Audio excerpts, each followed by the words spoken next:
A queen's wish. A long time ago, there lived a king and queen who said every day, "If only we had a child." But for a long time, they had none.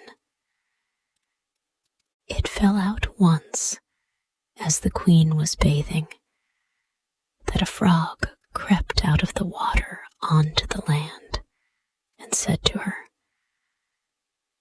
"Your wish shall be fulfilled. Before a year has passed, you shall bring a daughter into the world." The frog's words came true.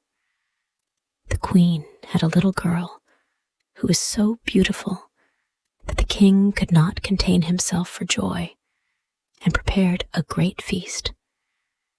He invited not only his relations, friends, and acquaintances, but the fairies, in order that they might be favorably and kindly disposed towards the child. There were 13 of them in the kingdom, but as the king had only 12 golden plates for them to eat from, one of the fairies had to stay at home. The feast was held with all splendor, and when it came to an end, the fairies all presented the child with a magic gift. One gave her virtue, another beauty, a third riches, and so on, with everything in the world that she could wish for. When 11 of the fairies had said their say, the 13th suddenly appeared. She wanted to revenge herself for not having been invited. Without greeting anyone, or even glancing at the company, she called out in a loud voice, "The princess shall prick herself with a distaff in her 15th year, and shall fall down dead." And without another word, she turned and left the hall. Everyone was terror-struck, but the 12th fairy, whose wish was still unspoken, stepped forward. She could not cancel the curse, but could only soften it, so she said, "It shall not be death, but a deep sleep lasting 100 years, into which your daughter shall fall. The fairy casts her curse." The 13th fairy. The king was so anxious to guard his dear child from the misfortune that he sent out a command that all the distaffs in the whole kingdom should be burned. The king could not contain himself for joy. As time went on, all the promises of the fairies came true. The princess grew up so beautiful, modest, kind, and clever that everyone who saw her could not but love her. Now it happened that on the very day when she was 15 years old, the king and queen were away from home, and the princess was left quite alone in the castle. She wandered about over the whole place, looking at rooms and halls as she pleased, and at last she came to an old tower. She ascended a narrow, winding staircase and reached a little door. A rusty key was sticking in the lock, and when she turned it, the door flew open. In a little room sat an old woman with a spindle, spinning her flax busily. "Good day, Granny," said the princess. "What are you doing?" "I am spinning," said the old woman, and nodded her head.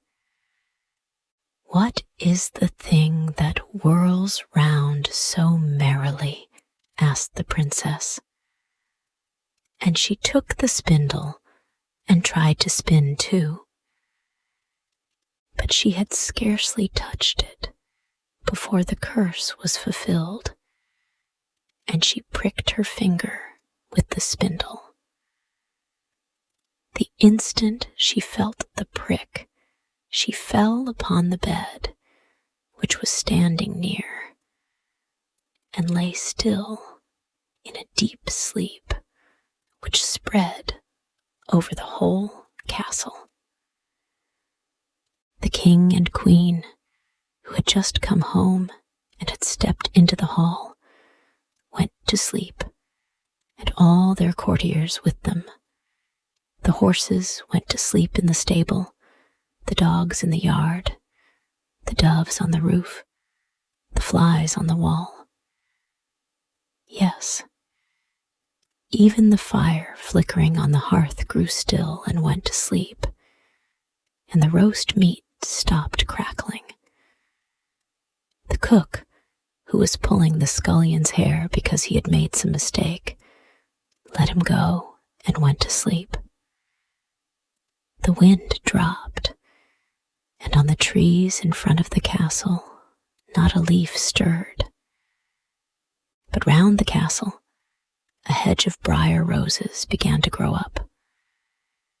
Every year it grew higher, till at last it surrounded the whole castle, so that nothing could be seen of it, not even the flags on the roof.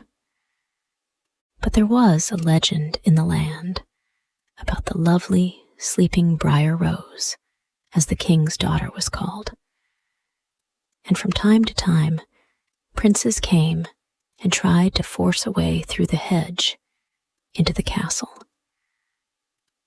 They found it impossible, for the thorns, as though they had hands, held them fast, and the princes remained caught in them without being able to free themselves, and so died a miserable death.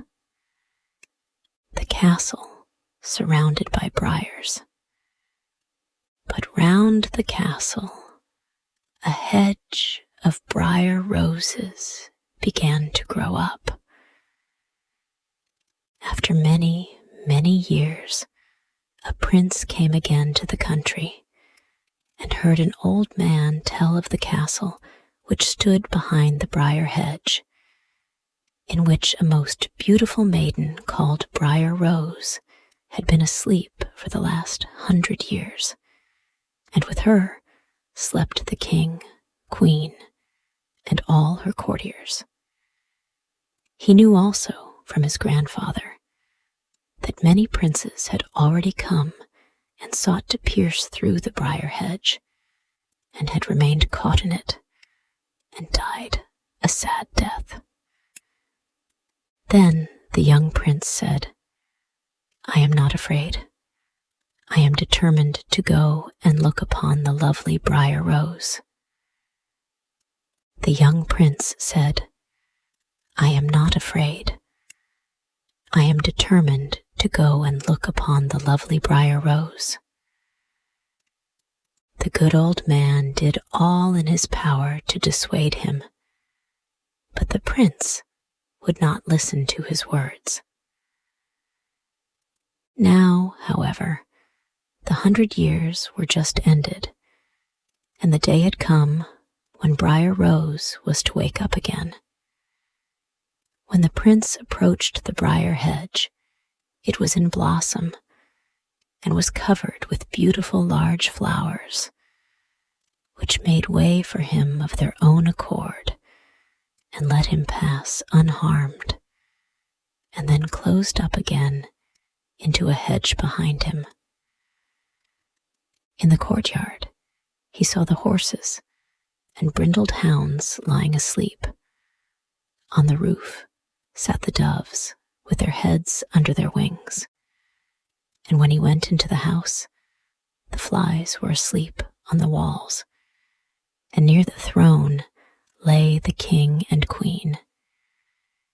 In the kitchen was the cook, with his hand raised as though about to strike the scullion, and the maid sat with the black fowl in her lap, which she was about to pluck.